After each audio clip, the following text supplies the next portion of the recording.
I don't know. So, I'm going to let you guys. Can I set this up for anyone who missed it? Can I set this whole thing up? Absolutely, set it up. Okay. So after Tuesday's joint practice with the Eagles, take tag word full here, Steve. A Philadelphia which, reporter, by all accounts, this guy does this the all the Browns time. didn't do well. Well, this is the tweet that Deshaun Watson was responded to, but he tweeted out training camp stats versus Eagles defense. The Eagles defense definitely got the better of Watson during joint practice. Watson had a couple of really nice throws, beating good coverage with better throws.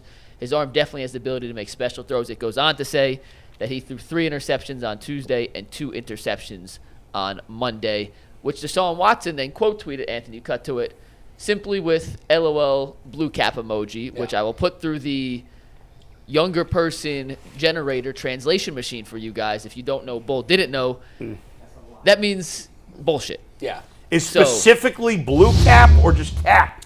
That's the only. You say cap, but blue cap's the only emoji. It's the only one that got on there, dog. Well, why need more caps? You know. Why do I only get blue? Well, you want red? I'm sure they'll add one. I mean, like to me, a red cap would be good. Like if it's a really bad lie. This guy, you funny. Real bullshit. Yeah, you're getting too deep into subtitle. the I do think it is funny that they chose the blue hat. Yeah, it is funny. He has a point. Bull's not wrong, but Of the 4 of us, I figured Bull would be the one to say that. Right. Absolutely. But the fact of the matter is, here's the thing. I said this last year about Baker Mayfield to fire back. Do you want to show what thin ears or thin skin and rabbit ears is a horrible combination for your franchise quarterback? 100%. And that's where I'll start, and you guys can plow This on. really aggravated me because I was like, you know what? We pounded Baker for. I did. I won't throw anyone else. I pounded Baker for this. Like, what are you doing? And now I have to do the same thing to Deshaun. It's like, dude, you got far more important things to be worried about than what Eliot Shorr-Parks is saying about you on Twitter. And by the way, I like Eliot. Like, I'd spent time with him. He wasn't even killing him. No! It was actually complimentary. What about that? The only line that you could even, like, that Eagles got the better of him. Okay. Like, what else in there is even, but like... here's the thing that I took issue with. He was glowing, complimentary, made some nice throws. Yeah.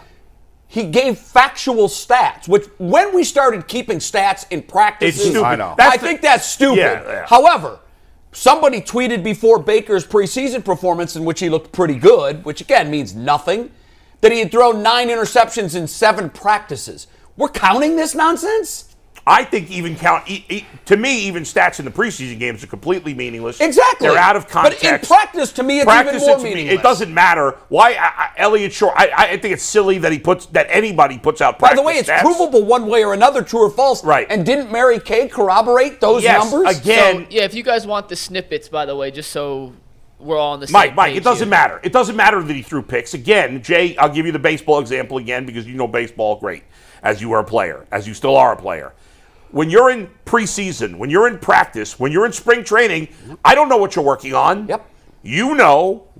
The stats don't matter. Deshaun Watson should have just laughed at that, ignored it.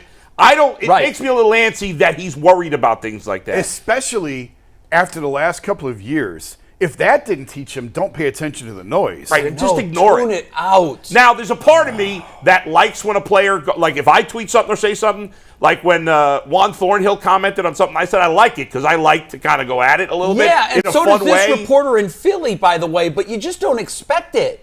You don't expect a professional quarterback to pay any attention. And by the way, the reporter's doing his job. If he threw 3 picks on Tuesday and 2 on Monday, like that's provably true. Yeah. And from all accounts, that's what happened. And again, now you're calling the guy a liar publicly. And Watson should be like, yeah, I was working on this or whatever. Who gives Tune a it shit? out. Don't even Who reply cares? to it. I think it's actually even worse what I saw from Greg Newsom, where he's like responding to random fans. That's really bad. I mean, just it's one thing to reply to an out-of-town reporter. Part of it is like this is the generation that grew up with this stuff, and so I think this is going to happen more and more and more. You do? Yes, yeah. I know, but what about Joe Burrow, who grew up in that generation? But in fairness, nobody ever says anything bad about Joe Burrow. Oh, I'm sure they do. Except for Cam in Canada. He made That's it.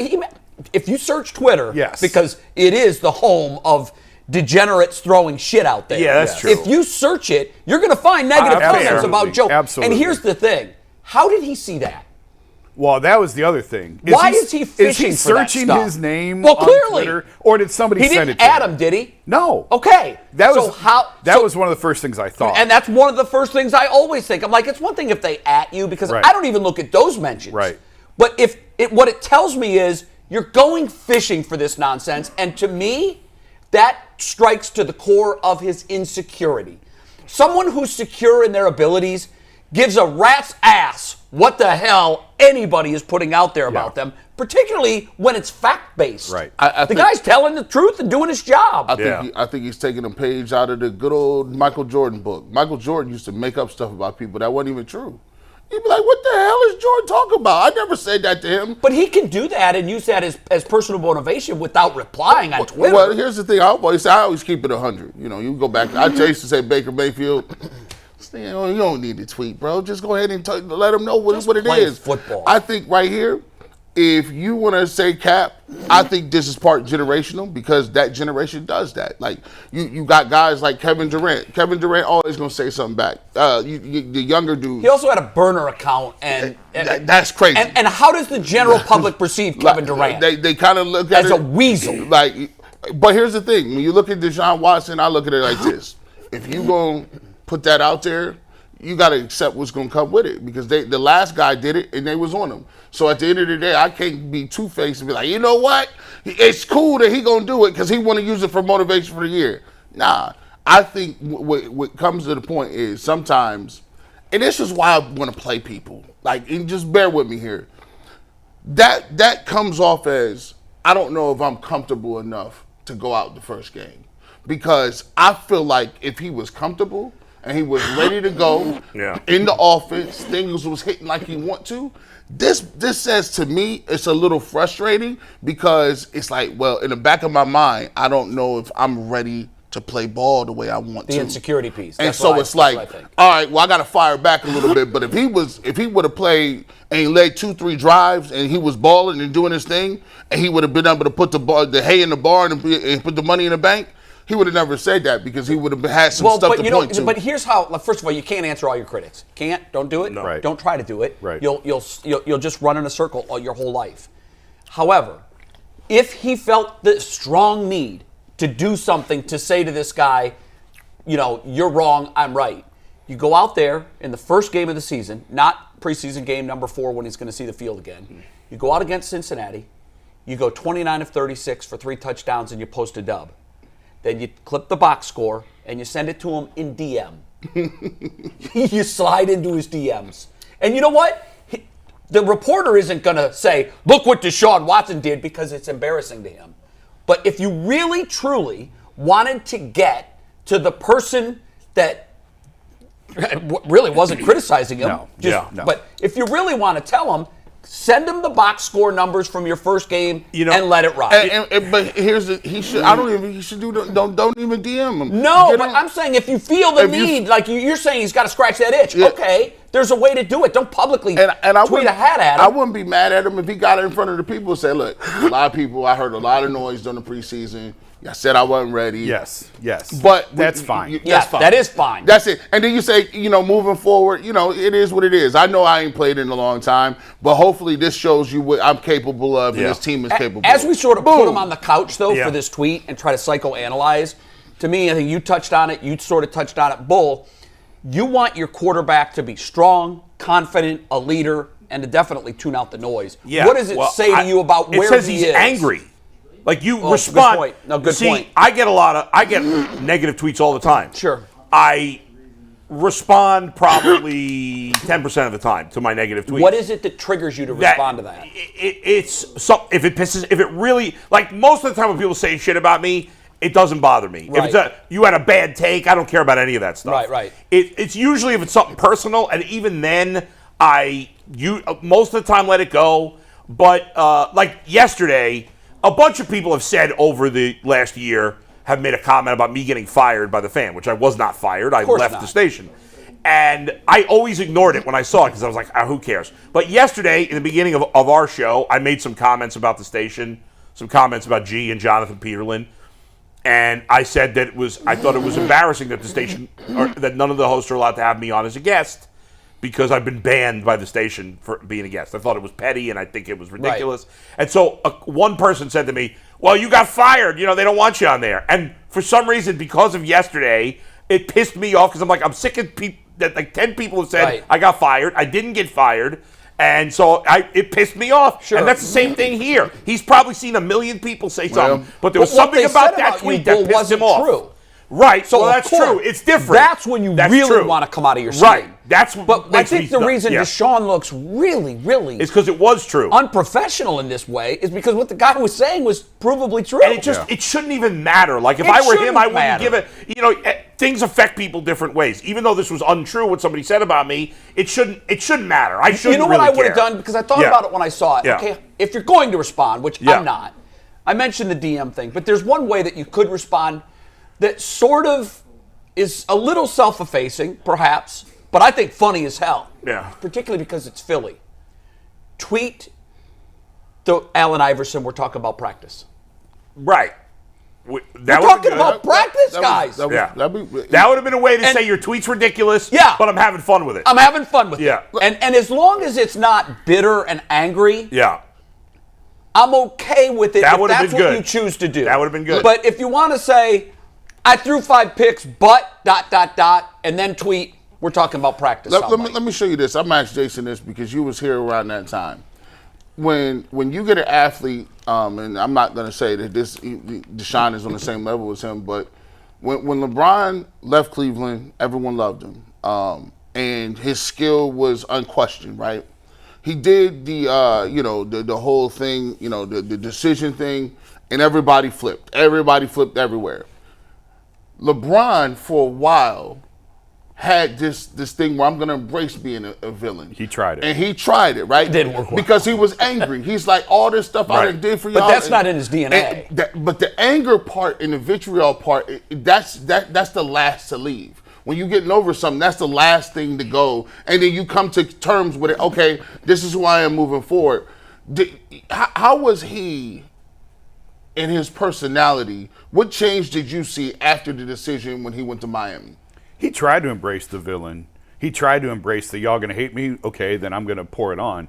And that first game back in Cleveland was one of the most spectacular regular season performances. Like he just went crazy. He just pulled everybody's pants down and spanked their ass. See, that's how you speak, though. Yeah. You just let your play do the talking. You're a pro athlete. Yeah. But he also got to the point of like, this isn't me. I can't fake this. Right. He needs to be loved. He'll never admit that. Yeah. There's something inside of him 100% that needs to be I think, and loved. I hate to play psychologist here, but it's not uncommon for young men who grow up without a parent and the choice was the parents not to be in the home, for them to start asking at a very young age, was it me? And that's funny because we talked Tuesday about his tweet when Kyrie decided not to go to the Lakers. Yeah. Is it me? Yeah. And I think that's just shining a light on his soul. And there's a lot of people that are in that spot. All athletes want validation. Of they course want they to do. be liked. They want to Look feel at KD They've been with told his their burner entire account. life they're wonderful. Yes. Yeah. They search for that. So, the anger part is like you said, when you see stuff going down your timeline, and this is why I always tell people, don't bury stuff, right? Because when you bury it at the most inopportune times, your emotions will make you take an L. And your emotions are undefeated. Have you seen somebody, like I'm not going to lie, I talk a lot of crap about my divorce, but there was a time when I was just driving around and it was raining real hard. And I just got to thinking like I just lost half of my stuff. I broke down in the middle of the car, had to pull over. And was crying like I died, like a part of me was gone, and I wasn't really feeling like I wanted to be in a relationship with a person. It's just all of the stuff that comes around with it. So sometimes when you bottle your anger and your emotions up in one thing, and then one person can say something, because that tweet, that wasn't even crazy. No. He said, he made some great throws, he did his thing, but it just comes out like, There's been 1 million worse tweets about Deshaun in the last year. Bull, you always say we can say 10 things about the Guardians. Right. Insert team here. Right. Insert player here. 9 of them can be glowing. And that one negative comment that you make, that, by the way, it's your job to make. Right. You have to point out the good, the bad, and the ugly. When there is an organization or a player that will gloss right over the good and focus on the bad, that's a them problem, not a you problem. That's right. Yeah. They want to hear what they want to hear. What they want to hear. The most interesting thing to me about all of this is the fact that it was a Philly reporter, because Deshaun's blocked all of the Cleveland reporters. Has he? Oh, yeah. Yeah, now, they're gone. I am not blocked. Well, by you Deshaun. haven't had a reason to be blocked yet. You want to test it? He's Write blocked something negative all about of him. them? Pretty much. A lot of them. A lot of the regular beat and I don't know I'm if a little insulted that he hasn't blocked me. I don't know if it was Deshaun. You're not covering the team. There's a difference. It's the beat writers. I don't know. Right. I don't know singing guy. if Deshaun did that or if someone in his circle did that. But when he very close to when he got here, somebody went through and blocked all the Cleveland beat writers from his account, which is so stupid. Yeah. Like, you're making enemies for no reason with people that you don't want to make enemies. That's the point. These are people that you have to ingratiate yourself to. Yeah. And I'm not saying kiss their ass. I'm not saying tell them But they're pretty. you can I'm be just professional. saying build relationships with them. You know who's great at that is LeBron. Yeah. I mean, trust me, I know. Yeah, A master class. No, you should know. But LeBron, I remember one of the conversations I had with LeBron about Skip Bayless. And I thought when Skip came up, I thought he was going to say, I hate that dude. He has every reason to hate him. He chuckled and goes, he's my Howard Cosell. I love him. And I thought that was interesting. Yeah, that is interesting. Because he is the single most vocal critic of LeBron James, perhaps ever. Because there are other people, not as naming names, who have been very critical of LeBron, and LeBron hates them. I know he does. Will not, but both local and national. And he will have nothing to do with them. What's funny with the Skip thing, now he may have changed his mind. I haven't talked about him with that in years, but not even early on in his career. It was, I believe, after he came back from Miami. Yeah. So Skip had a lot of years to dump on this guy. Yeah. And he just joked and said, by the way, he's my Howard Cosell. I love it. By the way, it's not like the Browns beat is very tough on the players. No. It was preemptive, Jay. Yeah, it was in really most, weird. I think in most of the cases, it was preemptive. Yeah. And it was funny because Baker never blocked me either. Baker blocked me. I'm blocked by Baker, Odell, and Josh Gordon. Baker blocked a lot of people. And Trevor Bauer. And I was as hard on him as anybody. He never blocked me. And I've yet to be blocked by Deshaun, although maybe I should check my phone now. Maybe that's changed in the last 25 minutes. But there's no Cleveland reporters for him to see. I've never legit. I've never blocked anyone on Twitter. Just but I assume once you block someone, you take them out of your feed as well. You can't be seen or heard from. Yeah. Okay, so there's no Cleveland people, very few that he's getting anything from because they're all blocked. So now it's the out of town guy. And I know for a fact he wasn't on Twitter for a long time. He shouldn't be. Yeah, I'm spitting all over the place. He needs to take it. He needs to get rid of it because again, I said the same exact thing about Baker last year. Thin skin and rabbit ears is the absolute worst trait for a franchise player. Totally agree. That is a quarterback. Totally agree. That is making the most money for guaranteed $230 million. You got to tune and that you're noise tweeting out. at Elliot Shorr-Parks. Now, that sums it up. If this helps us beat Joe Burrow in week 1, tweet away. Go ahead, McNuggets. Yeah, please. Yeah, I think, and I got some super chats I'll read at the end of this next part of the conversation, but the chat's on fire. Now they're dropping blue cap emojis left and right. Kudos to you guys. Two things. I do think this is a generational thing. I think the younger athletes who grew up with Twitter are But again, how would you answer that Joe Burrow isn't doing that? He might. Some guys are more on Twitter. I mean, Anthony barely tweets, and he's younger than all of us. So it's just a person-to-person thing. But I don't think it's as crazy. Right. At the end of the day, if he plays well, you better back it up. If you don't play well in your answer, it gets ugly for you real quick. So you aren't kidding. You just opened the can. The second part of this topic that I want to hit with, and Bull brought it up this morning, is the way, and it's partially related to this, the way training camps covered, the overanalyzation of literally every throw, every snap, every video. It's ridiculous. To the point of where a colleague of Jason, Zach when did Jackson, that start, guys? We're all to blame. We're all part of this. I mean, I'm talking about actually keeping box scores on. It's insanity. Because to your point, for instance, a pitcher might go in spring training and say, I'm just throwing fastballs and sliders today, and that's it. It takes about 5 pitches for the dugout to realize, guys, he's either coming hard or slider. Well, that's it. He's not throwing changeup. He's not throwing that. And he gets beat up. Yeah. Well, he wasn't trying to get outs. He's trying to work on his location. Same thing can be true for a quarterback. Maybe today's work-on item was stop throwing to the receiver, throw to a spot, or whatever the case may be. And in the same vein, like with a DTR situation, it's like if I have a hitter in spring training who hit 7 home runs, but they're all off A-ball pitchers, I don't care. Doesn't mean anything. Until they do it against major league pitchers in a real game, I don't care. I'm with you. Here's the only thing I'll say in rebuttal to that. You mentioned Zach, and Zach's been pretty harsh and critical of Deshaun this preseason. And Zach's been around football a long time. He worked for the team. Yeah. Like, he knows what he's talking about. And when he says, guys, this doesn't look good, I tend to believe him. I heard the same thing from our producer, Channel 3, that went to Philly. Yeah. He said, look, Monday was okay. Both offenses looked really bad. Yeah. Tuesday was, I said, was it just that they got beat by the defense? He goes, no, they were awful. Yeah. But this is the reaction. And he said particularly in the red zone. The reaction to Zach by fans is indicative of a bigger problem in our society, in America in general. We, in all walks of life, most of us pick our camps. And we only want to hear from other people in that camp. That's very true. Yeah. Whether it's politics, But at some point religion, you can't ignore. No, we ignore. Well, no, that's what we do. With players, we don't, because, and I think the perfect example of that was Baker Mayfield. Well, they ignored for a while. But for a long time. Juxtapose the feeling in this city and around this organization on New York Jets night, Thursday night. Okay? But everybody, I was in the stadium, we were walking out, everybody was saying the same thing. We found our guy. Yeah. And then for a long time, they believed they found their guy. And but they at still some believe. point, Most of them still believe. No. 100%. No, I Jay, disagree with that. Trust me. I disagree with that. If Baker Mayfield plays 3 good games for Tampa Bay, they're all coming out of the woodwork. 1. They're all coming out of the woodwork. They will, but they're Bull, still there. There's no denying this. Yeah. When he lost the fan base here, and I think everybody would agree he did, right?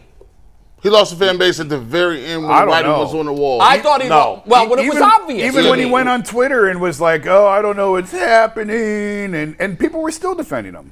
Listen, you're Even always at the going to end, find people. there's still you're going to find quite a few. individuals and people, and sometimes you have to ignore the minority Can we get- and listen to the majority. There's still a lot what of the percentage? audience. Can we get a Pull it. percentage? There's Pull it. still. I think it's still 50% of the fan base. Pull it. It's a great idea. Pull it. What percent of Browns fans believe that Baker Mayfield could come back here and be a successful quarterback? I even think there's some that won't admit it now, but the second he is, they're ready to pile on. I told you so. They're all there. They're waiting. That's recency bias, though. I mean, Everything's recency bias. last year when he had 3 days to prepare as a LA Rams quarterback and lit up the world on a primetime stage, of course everybody's going to look at that. As a country, as a society, there's many people in our society that are no longer interested in facts. They think whatever they say is a fact. So do you think that no one changed their mind on Baker Mayfield? I do think there's some people, just like in politics, just like in religion, there are some people that are willing to listen. Yes. Unfortunately, in all these walks of life, generally the loudest people, and I say that because I'm one of the loudest people, but I don't feel like I am this way, but most of the loudest people are on the extremes, and they've picked their camp, and they will not change, and they're not interested in listening to anything that anybody has to say that's not in line with what they believe. You'd say that's the majority of people? I don't know. No, but it's a big percentage. It's a decent. See, it's a big enough percentage. I don't think it's everybody, but I do think it's maybe 40% of the folks it's about tuning out everything because they've already made up their mind. It's about 30%. Here's how the pendulum swings. I hope you're right. I hope it's a smaller number than the pendulum swings when this is why people say don't talk politics, but it happens in presidential candidates, right? You pick one guy, you're either liberal or conservative. So when he's in office, we're building up steam back here. So now when the conservatives get in office, they're ready to go. When you talked about Baker, people thought he was the guy. I believe that there's 35% of the people that still are sympathetic to Baker's plight. Now, not sympathetic. I'm talking about think he can come in here and do the job. They think he got screwed by sorry for a guy. They think he got screwed by the Browns because he was hurt, and that last year was unfair because he was on a but that's terrible different team. than sympathetic. Sympathetic. I'm sympathetic to Johnny Manziel. I don't want him to be the quarterback. But there are. I would say there's about 25% of the people who still believe that Baker Mayfield can be a quarterback. That might be accurate. That might be accurate. Now, here's the thing. That 25% is here. They're not saying anything because there's nothing to talk about yet. But if Deshaun Watson is over here, now he is the antithesis of what they like. So now Deshaun Watson has to prove to them through mental gymnastics or whatever the case may be. No, great play. So people in that 25% will say if he doesn't go to the AFC Championship game, it's a bust. Yeah, no, it's great play though. That's how you convince people. But the win games, play great. Be quiet. Stay out of the way with this nonsense replying to negative tweets. But if you ask them, what would it take for them to get on board with Deshaun Watson being a franchise quarterback, they would say something along the lines of something that is very difficult to do. Super Bowl this year, MVP or AFC Championship. Why is game. any of that unfair? That's my expectation. Well, some would argue. Yeah. Baker Mayfield was here for 3 years, and that was not the expectation. He wasn't the highest paid player in the league. The expectation for he was the number one player overall. But he wasn't the highest paid Jay's player. right on this. Jay's right on this. Expectations There's a are lot of number one determined by overall paycheck. quarterbacks that don't have that type of expectation. but when you sign for $230 No, million I- guaranteed, yeah, that's that the changes expectation. everything. No, It what does. I'm I can't have a playoff win. But no. What I'm saying was what the rallying cry for Baker was, the bar was, he's the best we had since '99. That drove me nuts. And so that used to be Which like is a ridiculous But bar. I'll tell you what drove that, guys. I mean, right or not, it was we were thirsty. Yeah. And he gave us a drink. So when a thirsty man in the desert is on his hands and knees and someone pours water down his gullet, you love this man. Here, I'll give you even a better example. And I probably used it before, I'll use it again. You were starving in the desert, Right. and he gave you Domino's pizza, Perfect. which is the worst pizza that on the is a face good of the analogy. earth. you But know you're what it starving, does? so you're going to eat it. It scratched the itch. Yeah. It took away the hunger, and then you had shits for 3 days, and you're like, what did this guy just do to me? Yeah. But guess what? You're still hungry. That's like, right. We hungry and thirsty now. Right. And the expectations They should be higher for Deshaun Right. Watson because of the money, but also because he's a better gee, player. I understand, like, if he was just a first-round draft pick like Baker was, no, I'm not going to say you're a bust if you don't win the AFC Championship game or a Super Bowl. No. Mm-hmm. High expectations, you were the first player taken. Win a playoff game, turn the franchise around. However, he had a body of work. The hay was in the barn. Our franchise owner decided to make him, and he put a target on his back when he did it, just like A-Rod when he got the big deal when he was in Seattle. When you pay a guy like that, now it's very simple. It's not turn the franchise around, win a playoff game. Now it's, you're making more money than anybody else that plays this game. I don't even think it's just the money. I don't think it's the money. As a fan of is the money. As a fan of the Bengals, I'm expecting Joe Burrow to win a Super Bowl. He hasn't got paid yet. He will be the highest paid player in the game. will one day. be. If you look at, no one's expecting Kirk Cousins to win no championship. No. He had the most guaranteed money before Deshaun Watson. But And that was egregious. And much of the fan base said it was. But nobody thinks Kirk Cousins is as talented as Deshaun Watson. That's though. correct. Yeah. Here's what I'm speaking to is this. Yeah. You ask why people be over these polarized areas. When you get to one side, right, and they don't want to hear nothing bad about it, because when you say Baker went to the playoff, we loved him, he was the best since we had. In someone's mind who is in another trench, in another section, they're saying, you're moving the goalposts. Because all I heard for 4 years was that was good enough. So you telling me if Deshaun Watson wins 2 playoff games and don't make it to the Super Bowl, which is further than we've ever been in our lives, that's not good enough? No, that is good enough. Okay, well that's what I'm just. No, that's not good. No, Because To when you're make making it to the Super Bowl- $50 million a year and the roster decisions that are going to come with as that, you see, right? This is why we're saying. well, it depends. How is that? Not good enough and a bust are two different things. Baker making $8 million a year versus Deshaun making $50 million a year, there are different You expectations better believe that come it. with that. So if And we- that's fair, too, G. so if you look at Daniel Jones, how much he make? I don't even really 41 care million about this the other year. franchises But because there are a lot of other franchises that have made the same mistake. And also, you're talking about teams that drafted those guys. Okay. This is a mercenary who came in off the Yes. street. Hey, for he had a $230 body million. of work that was already. Employees is employees. I don't care how I got him. I got a franchise guy. And by the way, Daniel Jones is horribly overpaid. James, and G, many the will argue truth Kirk is- Cousins is too. If Deshaun Watson wins 2 playoff games in the next 4 years, that's a huge disappointment. Oh, big. No, I'm talking Huge. about now. I'm talking about this year. Just this year, We haven't seen him. if he won 2, if he wins 2 playoff games if the this Browns year, lost they're the in the step. championship game. That's a step. They're in the if the AFC Browns championship lost game. the AFC Championship game to the Bengals or Chiefs, That's what I'm This saying. it'd be hard to kill Deshaun Watson. That's You what I'm can't kill saying. Yeah, Deshaun Watson no. for that. Yeah, That's all I'm saying. That's all I'm I saying. misunderstood you. And- Yeah. I thought you That's meant what two that's over what the I length was of his saying. And that's why I said I'm okay with that. Yeah. And G, to that point, like I love your saying there's layers to this. When Baker came in, nobody expected, you're getting this to the Super Bowl. Yeah, he's a rookie. There's steps to it. What disappointed the fan base in Baker Mayfield, and I'm going to throw him in there too because you win with quarterbacks and coaches, and Kevin Stefanski is, they took step 1, and we thought, okay, progression. Next year we go to here, and then we go to here. But we didn't. We went here. Baker's gone. Yep. No Baker. Here. Wait a minute.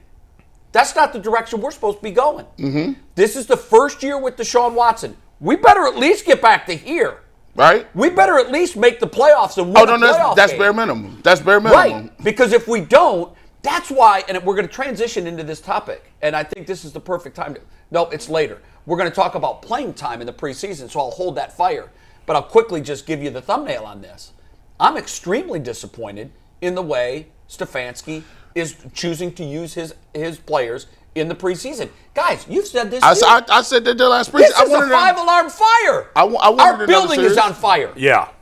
And we're going to just, we're good until Kansas City. I wouldn't say the building's on fire. I'm actually, the building's on fire, and here's why.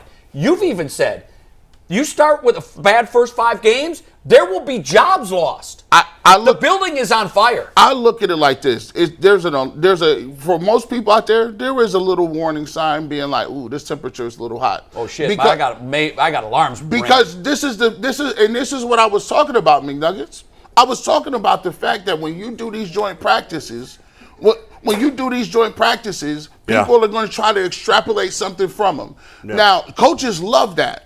But at the end of the day, you can't tell me that Deshaun Watson is comfortable because he wouldn't have tweeted that.